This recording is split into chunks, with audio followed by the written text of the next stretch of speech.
with me, Nicole Shimoni, Lisa Dorsey, and Bernie Flynn. First is the comments, suggestions, anything from the residents not on the agenda.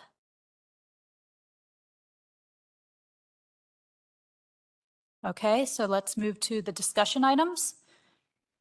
3A, zoning research and recommendations.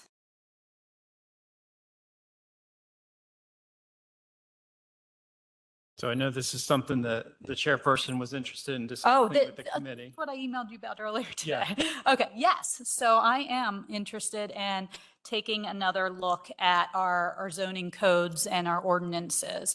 And some of this is inspired by what Nick Allen said at his last meeting regarding, you know, how we've had a lot of comment from the residents of our area this past year, last year, with a lot of the development that's happening.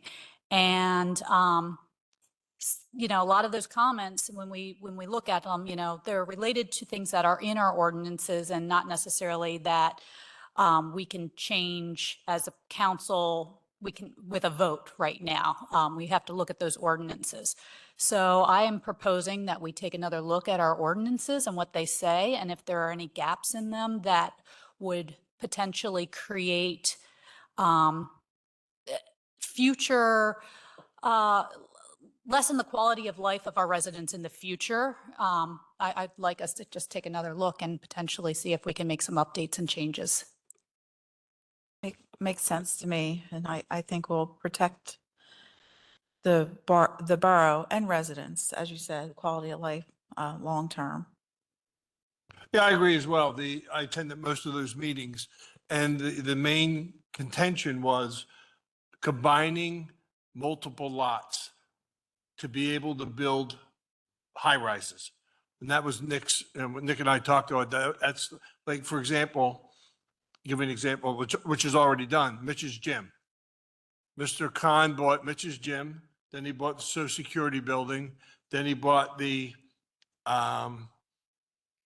gas station, and then he bought Al's automobile repair shop. So what's happened there, by combining all those lots together, you're able to build the multi-level things that people are really concerned about in the borough, the quality of life. So that was one of the major focuses, being able to take multiple parcels and build them together. So that's what it was.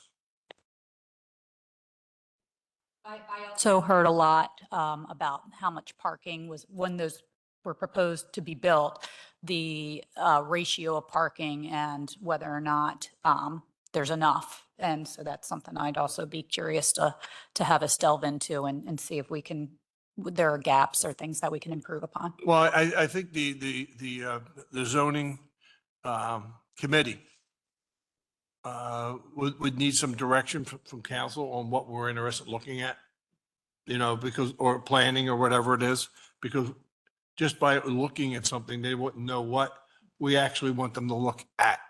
So some direction, I guess, from council on certain areas or whatever. I don't know whether it's planning or zoning. I'm not sure which one it is. So. Is that something this committee would look at or the full council would look at? I would suggest maybe a path forward, maybe the committee members could circulate some topics or emails of areas of concern. And maybe by next meeting, when you all meet again, you can agree that those are areas of your concern, state those in plain language. Maybe then in March, take that to the work session and council have from there, if it can be done in a month, or maybe you want to cycle another month, at that point, council can vote on a motion to direct the planning commission to research and come up with recommendations that would solve, you know, the 3 or 4 issues and problems that you've identified.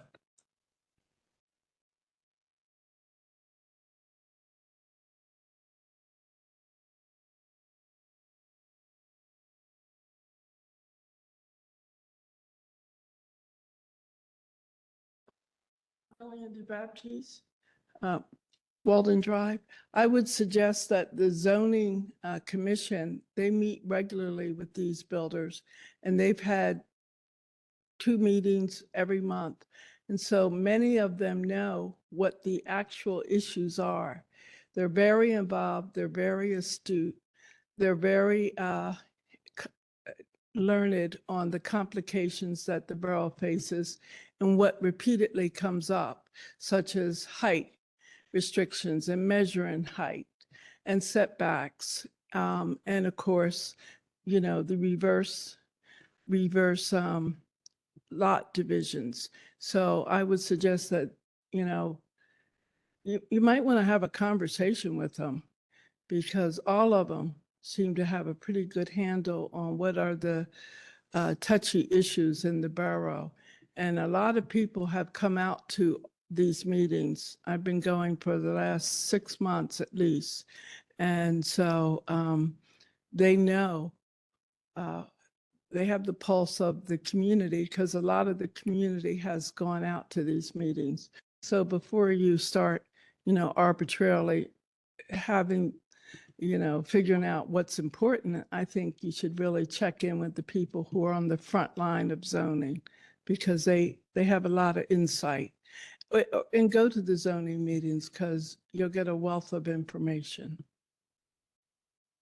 Thank you. Great ideas. Thank you.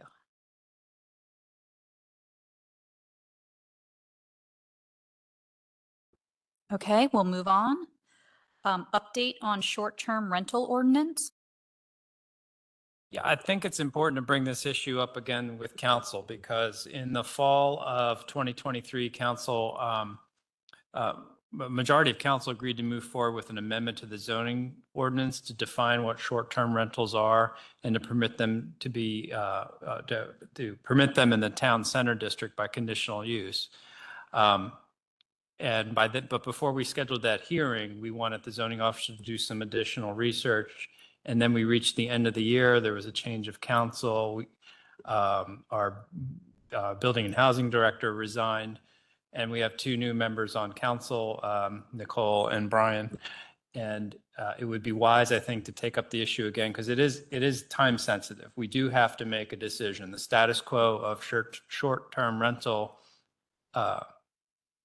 enforcement and regulation in the borough can't persist, and we have to keep moving forward. So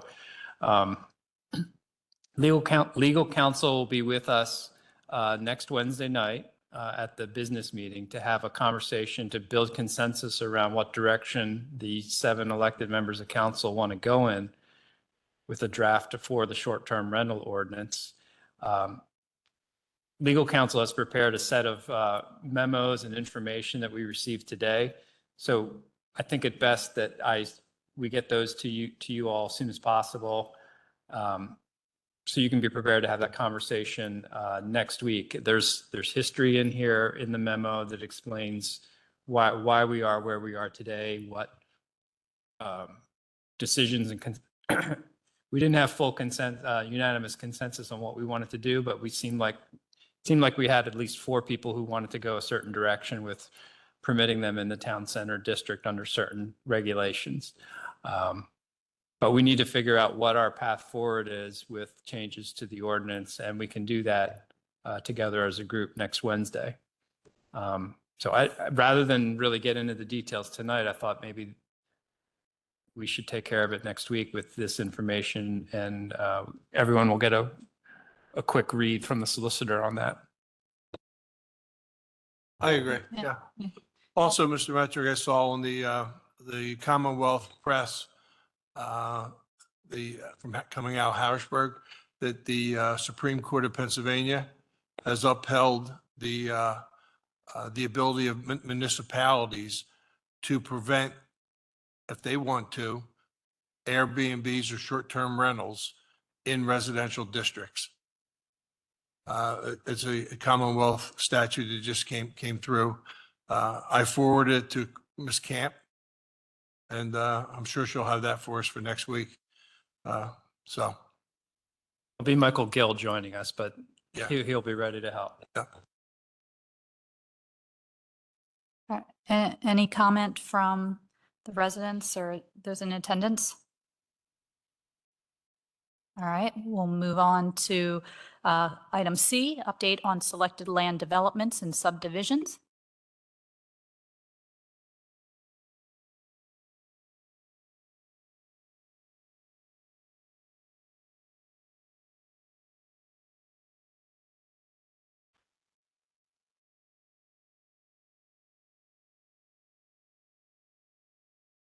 just wanted to bring up the memo. So I had I can't read it from that far away.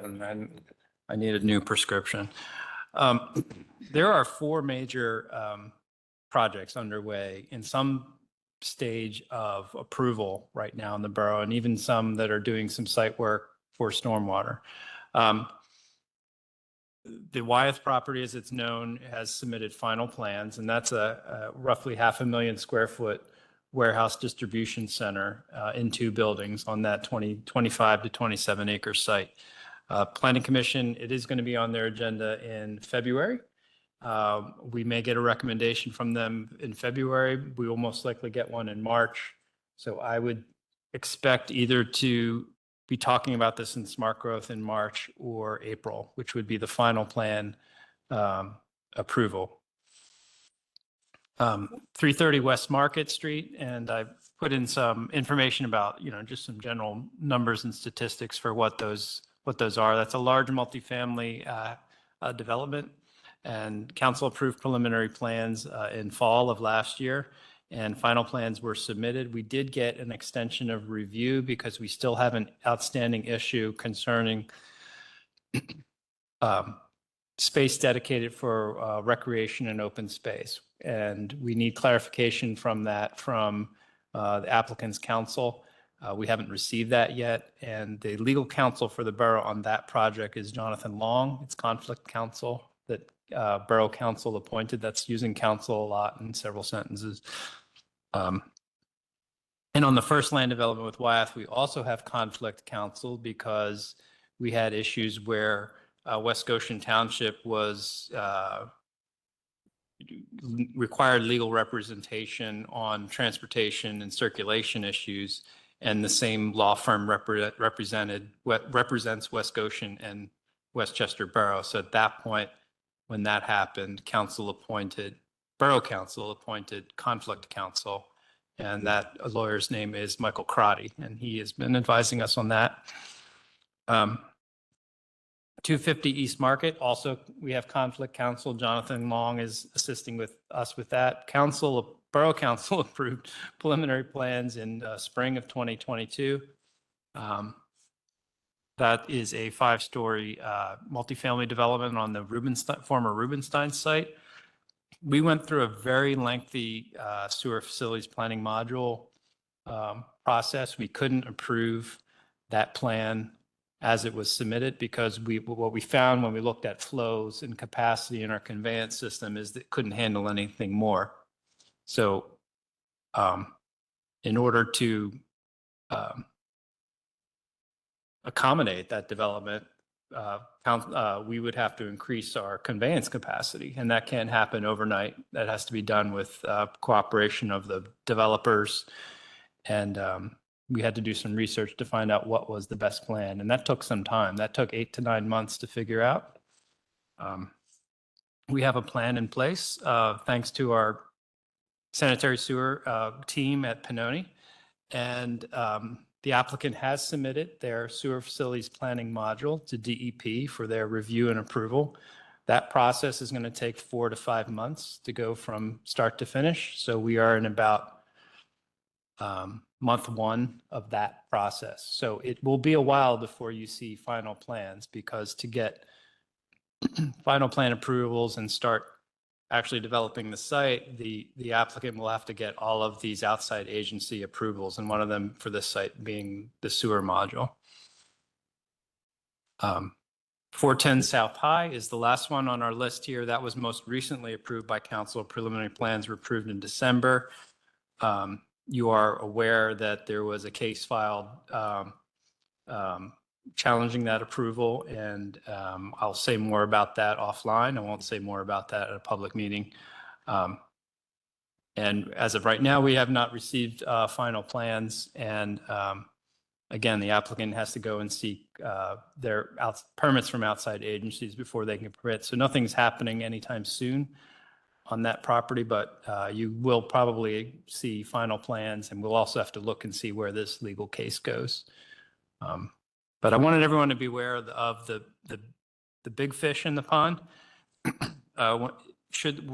If these all get built, that's almost 540 new living units in the borough, which at around 2.2 residents per unit, that's, a little over 1,000 new residents coming to the borough. That's 5% population growth. We don't have anything comparable in size in terms of that warehouse and distribution center in the borough. There's really nothing to compare it to. You have to go to other townships to see things of that scale and size. So changes are afoot, and we will continue to, follow our processes. And I want our new council people to feel ready to send your questions my way until we have a new director of building and housing in place to take the lead on these processes for us.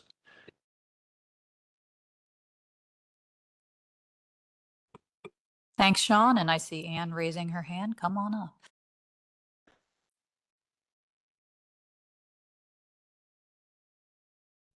Ann Carroll, 506 South Franklin Street, but also with a zoning hearing board member hat on just as an audience member.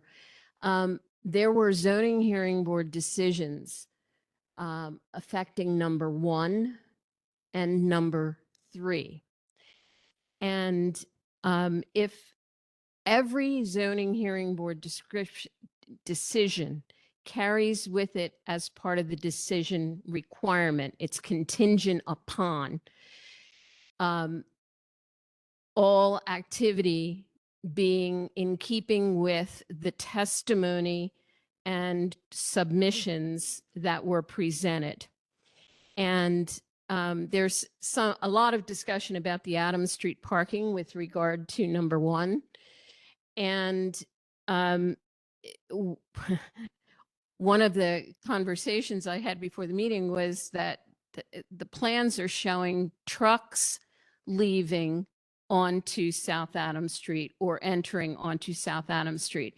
And that was a question I specifically asked during the testimony when at the zoning hearing board, we were allowing a second entrance off Balmer Street that was too close to the other entrance. So as a condition, and part of their testimony was that all the trucks were to enter and leave via Balmer Street. So if there are trucks that are planning to leave on Adams Street, that is not what they said at the testimony, unless I misheard that. Which the only way to know that is to get a transcript, printed transcript or electronic transcript of the testimony at that hearing. With regard to number 3, the zoning decision also required that they work in coordination with the borough to possibly use the second lot, which is not the building lot that they own on Market Street, to cooperate with any kind of stormwater management that might be possible, because that area and all of Market Street in that area is a stormwater flooding area. So I kept reminding people of that decision, and that it's contingent upon them at least having conversations about that. And as regards to the South Adams Street parking, for those who did not hear me last night, if any kind of development activity is going to require that parking be removed prior to the end of this school semester, then I would suggest that we get the developer to agree that the west end of the lot on the south side of East Neal Street be utilized for interim parking for those displaced legally parking, well, real people, not all the vans and all of that stuff, which don't belong there in the first place. So thank you. Ms. Carroll, Yes. good evening. Good evening. And this has been a thorn in Mr. Darrell's pocket. The Adams, what's called the Adams family, the Adams Avenue. We heard that there was the reason why all the cars are going on both sides of the street, I think, is from Neal Street up to the gate, which is roughly about 500 feet. The developer has told us that that's going to be, trucks are going to be able to leave the property going east, No. Yes, The they would east- be traveling down- east on Down Neal. the street. And they would, the way they're going to configure it is that they could never go back through the neighborhood. South on Adams and east on Nields to get back on to Adams, the yeah. highway access. That is contradictory, other than in an emergency situation, to what I heard at the zoning hearing board, because why else are we giving them two entryways off Balmer Street? I think there's a contradictory that you heard, because the mayor was very vehement about trucks not being able to transverse north on Adams Street, and because they can't go through the neighborhood. So that's why all that removal of cars on South Adams is there. And they're only supposed to be able to turn south on Adams Street and they can go in and out on Beaumont Street. That's what they. Well, if they can go in and out on Balmer Street, why are they going out on Adams Street at all? Because what they showed us is that the second building, they have to be able to back in and to be able to leave. That's a debate Yeah, for. that is a debate for another time. But that's, and I Darrell has would- a pretty good memory on that, because he's been asking that question for almost a year and a half now. But I want a transcript from the zoning hearing board meeting, because that is not what they said. You can And get a transcript of our meeting, because that's what they said here. your meeting, Yeah. not to say that your meeting does not matter, but the zoning hearing board meeting is a legal meeting. And what they were given was contingent upon the accuracy of their testimony. So I may have, I was the questioner, so I don't think I misheard it. Yeah, that was a big Yeah. bone of contention with council as well, that the trucks going south on Adams Street could never, they said they could never go north based on the way they're going to be able to configure. No, I'm not questioning direction of leaving on Adams Street. I'm questioning leaving at all on Adams Street.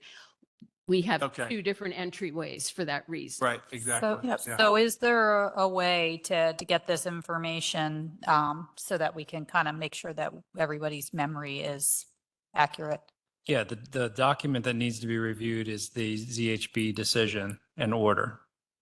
No, more than the decision and order, because the decision specifically says it must be in accordance with the testimony and the exhibits at the zoning hearing board. So it's not just the 2-page decision. You have to have the transcript of the testimony. So it's a transcript of that zoning hearing board meeting. I that tend to would- agree, because that was a sticking point, and there was a lot of debate around the entry or exit on Adams Street and the reason why all of the parking was removed. So if there's something contrary to that, I think council needs to be privy to that information. So that just means getting the transcript through the zoning hearing board Okay. Okay. court So. reporter. So thank you, Anne. Sean, definitely let's try to get this information and the transcript, and both the transcript and the decision. So we have them both. And I see Lillian's hand up. Come on up, Lillian.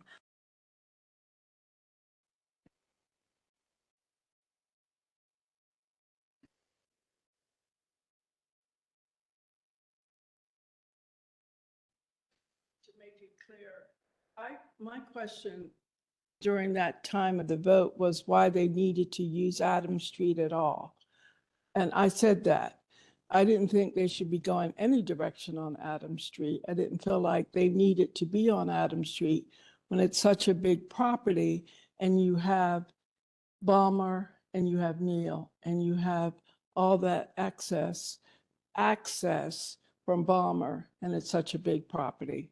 But the way their plans were configured, they said they needed to use Adams Street, the way the warehouses were situated. And council, even though I thought it was not a good move, voted for them, voted for that. And I was concerned about the neighbors there on Adams Street, because there are neighbors and, it was brought up that the neighbors are so far away, but the neighbors are there on the street. And you do have these other streets and you do have a huge parking lot, which isn't being utilized. So that was my concern. And now to hear that there was different testimony, that was not brought up. That was not brought up.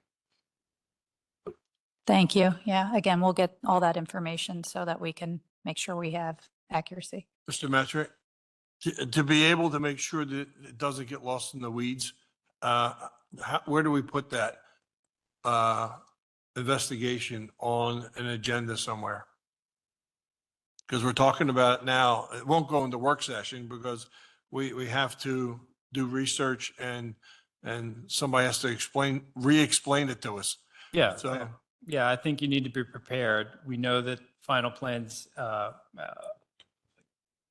been submitted, and we know that an approval process is underway. So we need to get the information and by email, and we need to educate everybody on council where things are at. do you And- think it'd be after and Carol gets what she needs to do you think or do they? I don't remember. Does the applicant have to come back again and we can re-question what the zoning heard or what we were told? Council approves the final plan, so there will be a vote taken at council to approve the final plan that's coming. So they will be here in this room at some point, usually within 90 days of the planning commission review. That's what we're required to do.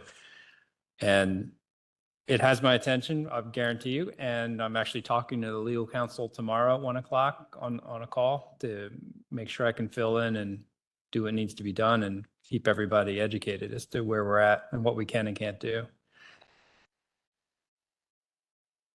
Thank you.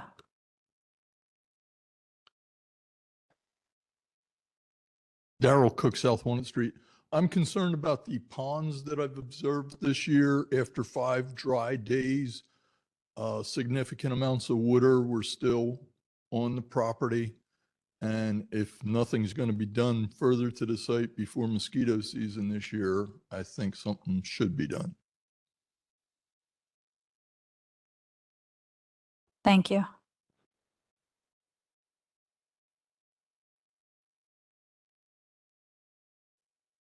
Any other questions from you guys here? Any other comments from those in attendance? All right, I think we move to the action items.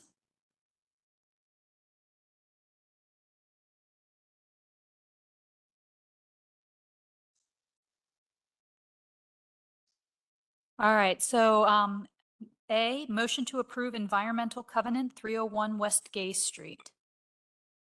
Again, we can have more information on this from legal counsel, since this is essentially a legal document that the council has to enter into and approve, but it's a legal document between PADEP and the borough. So what's going on? What's at the bottom of this all?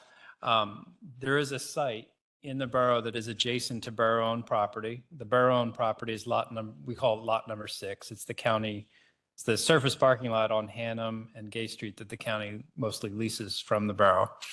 And if you scroll down to page 9 on this covenant, the site outlined in yellow is not owned by the borough, but in the past, it had been used as a storage facility for gasoline. And every single gasoline tank ever put underground in the Commonwealth leaks. They just do. And so as a result, the gasoline constituents are in the groundwater, and there are federal standards that get translated into state laws that then blanket all local land use. And that's what's happening here. PADEP is blanketing regulations across several properties that would control how that property can be used in the future and what steps that any developer would need to take to do anything on that property in the future. And basically what you're talking about is 2 main rules. Thou shalt not use any groundwater, and thou shalt keep the surface of the area covered in an impervious surface. And if any disturbance is done, it has to be done according to PADEP standards. If you scroll down to here, do you see that little yellow dot? Well, they took 1, 2, 3, 4, 5, 6 samples. Where it says site is the borough-owned property. Where it says 319 West Gay Street is the subject property of this regulation. What they found was it migrated onto the borough property.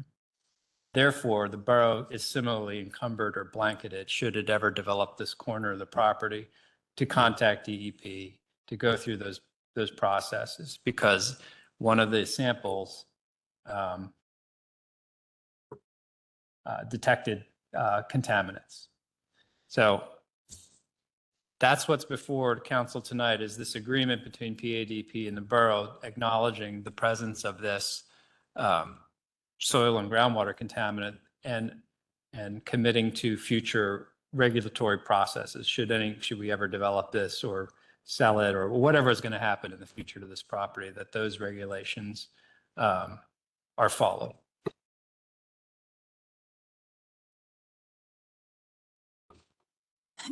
Yeah. The- Bernie said it's confusing. I was like, yes, Bernie, I've heard this twice and now I finally Master understand. Baker is sitting on where what was built, where the gas tanks were, or the oil tanks or whatever. So they, obviously the tanks aren't there. So no one cleaned the residue out because they probably didn't think there was any, they cleaned what they thought they were necessary to clean. And I don't have the deep site history to tell you what happened Yeah. when.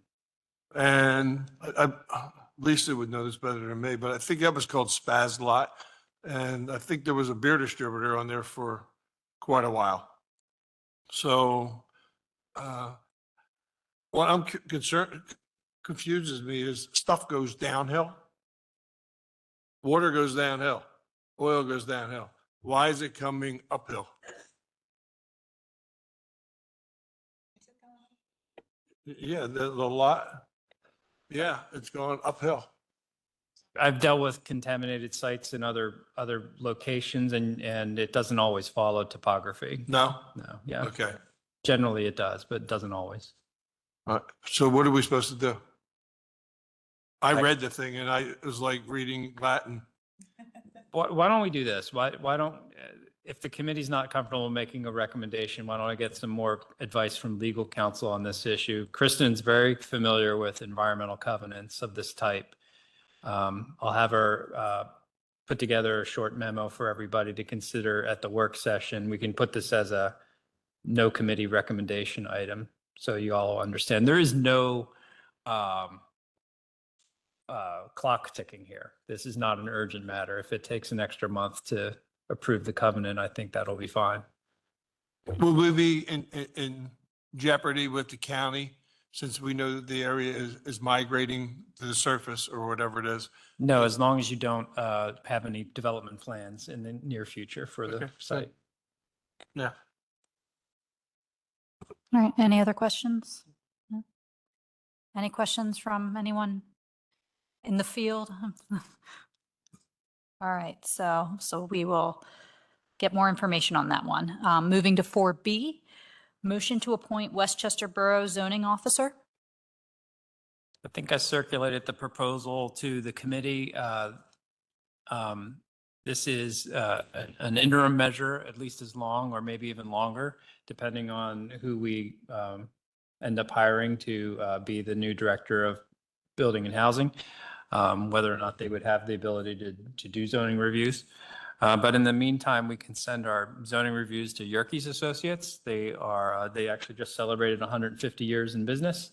Their main offices are located, I don't know the actual town name, actually. It's near Fraser, near the Home Depot on Fraser on Phoenixville Pike.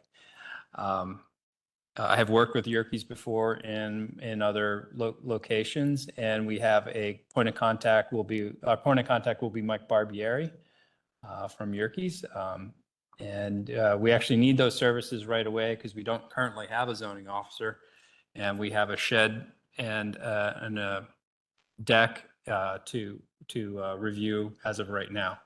So this will complete that service gap, get those things handled. And I also want this zoning officer to be available to provide customer service to the residents and property owners who are contemplating changes to their property, so we can get good advice to them.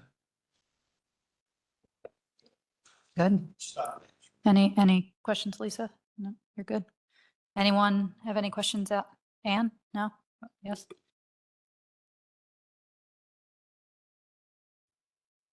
I understand stopgap measure, but I would like to just highlight for this committee how important the zoning officer is and the qualifications thereof. And one of the things that I am very, very concerned about with regard to building and housing right now is as you move to this new zoning officer, it has to be somebody who's going to be very mindful of the condition of our buildings, because we are very close. They haven't said it yet, but we all know it's coming to a reassessment. And assessments in the county of Chester are done largely on the basis of what was given to them in terms of building permits and what they know already exists, and an inspection of the exterior of the property. And we, in my opinion, have fallen down in terms of our, particularly our rental areas. And I can give further witness when you have more time, but in pictures. This is important because this will impact our assessment values, which will impact us for the next 20 possibly years of taxes. So I would appreciate, yeah, that's almost what it's been since the last assessment. So So one thing I can, heads up. what I know is that part of the reason we need this stopgap is because Sean has been diligently looking for the right person for this role and really trying to find that best person. I am glad to hear that. Thank you. Great. Okay, so moving on to 4C, motion to approve change in building code official. This is a notification to the PA Department of L&I, right? That was what's on the top. Yeah, Labor and Industry of the name of the new building code official. A building code official is the person whose name appears on issued permits. So there is a section of the administrative building code. It's a very small fraction of the overall building code. It just has to deal with how you're supposed to administer all of the codes and when you're supposed to process a permit, how much time you have, and who has to review it, and what expertise they need, and how you deal with issues and appeals. And it is something you have to get certified to be. And you have to understand the codes and the regulations. And we actually have we had two people who were certified BCOs, Kevin Gore and Paul Edwards. Paul Edwards is our new building inspector. He's been with the borough for 6.5 months now. So this would be appointing Paul Edwards as the borough's BCO. So Paul's signature will appear on permits that the department issues, and all administrative matters for compliance will be run through Paul. Any questions? Yeah. All right. Thank you. I guess no questions. Moving to other business. Any other business on the? We had the two late additions to the agenda with certificates of appropriateness issued by the HARB. We didn't realize these had been issued, so these are, I circulated them to the committee when we got them on the 12th. And I have not, one of them is a sign, and the other one, I'm sorry, I can't remember what the other one was.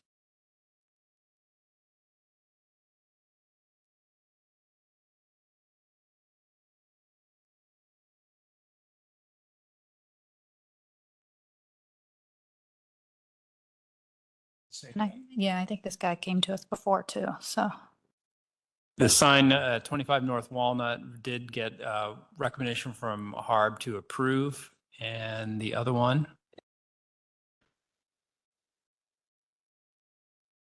The Graham paint, the paint shop has to go back to HARB because they didn't like the way the brackets and the sign actually looked.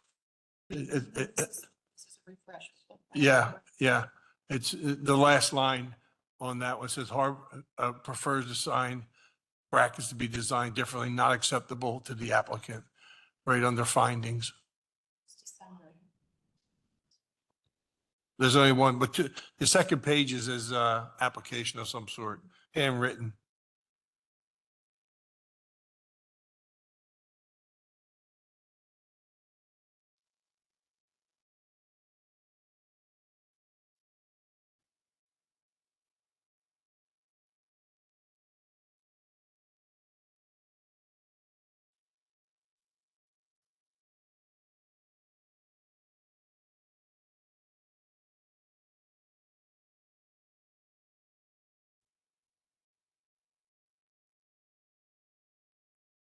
So if this is the same as what we saw in December and it's not an update or saw in January, I think we talked about this at the beginning of January too, because it was like something they were trying to move through. Yeah, and Is this not an update? basically the Harbor's telling them they have to come back. They weren't satisfied with the way it was. So if it's the same one, then they've got to come back. I'm not able to read the application right now. Why don't we,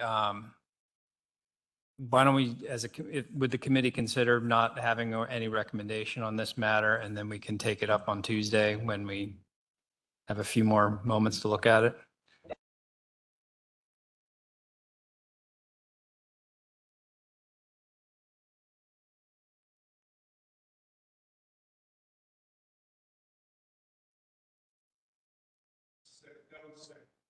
Page to it.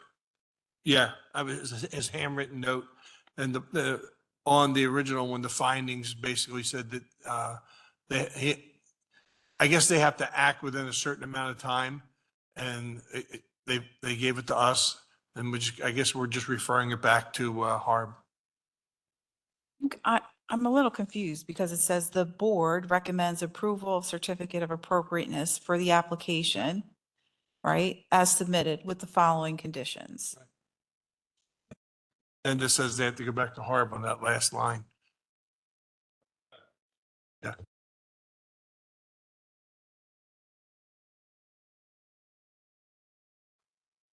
We'll do it next week. Yeah, we'll talk about it later. Okay, if there is no other business, then this We have meeting to is, approve the minutes from, oh. Do we have the minutes? Sean, don't we have to approve the minutes from, like we did last night? I'll, Okay, they're not posted.